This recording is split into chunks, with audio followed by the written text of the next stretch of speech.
నిరుద్యోగులకు ఉగాది శుభవార్త. యువతకు ఉగాది కానుకగా జాబ్ క్యాలెండర్ విడుదల చేసింది ఏపీ సర్కార్. యువగళం పాదయాత్రలో జాబ్ క్యాలెండర్ విడుదల చేస్తామని తానిచ్చిన హామీని ప్రజాప్రభుత్వం నెరవేర్చడం చాలా సంతోషంగా ఉందన్నారు మంత్రి లోకేష్.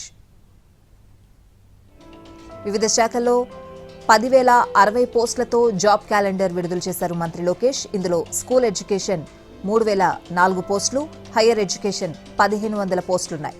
ఇవి కాక హోంశాఖ 3,057 పోస్టులు, గ్రూప్ 1లో 91, గ్రూప్ 2లో 750 పోస్టులను భర్తీ చేయనున్నారు. 503 ఏఈఈ పోస్టులకు నోటిఫికేషన్లు రానున్నాయి. అన్ని పోస్టులకు సెప్టెంబర్ 15న నోటిఫికేషన్ విడుదల కానుంది.